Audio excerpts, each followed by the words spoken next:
मिलेगा। और रही बात जो समितियां बनी हुई है, जिलों में अलग अलग कमेटियां बनी हुई है, जाने किस किस नाम से बनी हुई होगी, हमें उन सबको साथ लेकर चलना है।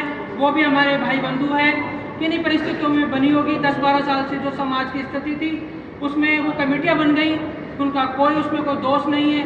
जो विवाह समितियां चलती है, मैंने चुनाव लड़ा, उन कमेटियों ने मेरा साथ दिया। जब मैं प्रदेश अध्यक्ष बना उस टाइम मेरी कोई जान पहचान नहीं थी, मैं नया था। मैंने उन समितियों से रिक्वेस्ट करी, उन्होंने मुझे चुनाव जिताया। और अगर आज मैं उनको भूल जाऊं तो इससे बड़ी विडंबना नहीं होगी।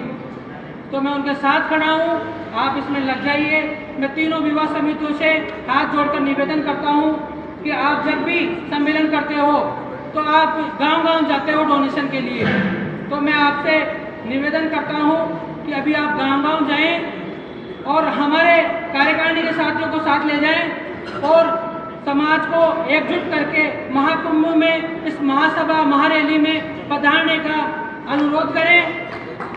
और जो भी समाज के साथी है, पद है या नहीं है, पद महत्व नहीं रखता है। जब समाज का भला करना है तो पद महत्व नहीं रखता है। पद भूल जाइए, कौन प्रदेश अध्यक्ष है, कौन क्या है। अगर समाज के लिए कुछ करना है तो हमें आगे आना पड़ेगा, बिना पद के लड़ाई लड़नी पड़ेगी। संसाधन नहीं है, पैसा नहीं है, बस नहीं है, ये नहीं है, त्याग की भावना हमें अपने आप से शुरुआत करनी पड़ेगी। त्याग करना पड़ेगा। एक बस का खर्चा वो दे रहा है तो हमें 2 बस का देना है, हमें किसी से कम नहीं दिखना है। ये असली समाज सेवा है। साथियों, मैं आपसे कहना चाहता हूं कि अगर आप एकजुट हो तो सरकार को हमारी बात को सुनना पड़ेगा और बोर्ड का गठन आवश्यक रूप से होगा। मैं आपको ये विश्वास दिलाना चाहता हूं।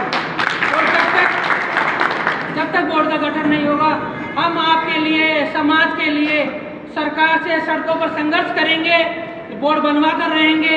आने वाले सरकार से भी हम लाभ लेंगे। हमारे समाज में कांग्रेस ने जो दिया है वो शायद बीजेपी ने अभी तक दिया नहीं है।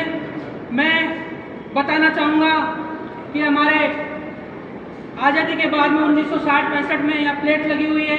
हमारे विधायक रहे हुए हैं पहले समाज के, किसी को मालूम भी नहीं होगा कि हमारे समाज से कोई विधायक भी रहा था। उस जमाने में जब आज़ादी के बाद में गंगानगर से हमारे विधायक रहे हैं। उसके बाद में सूरजमल जी योगी को जम्मारामगढ़ से टिकट दिया, कांग्रेस ने दिया। उसके बाद में उर्मिला जी को 2013 में टिकट दिया तो कांग्रेस ने दिया। हमें ये नहीं है कि बीजेपी कोई काम नहीं कर रही, देवनाथ जी हमें बीजेपी से भी टिकट मांगना है, हमें कांग्रेस से भी टिकट मांगना है, हमें उर्मिला जी की भी मदद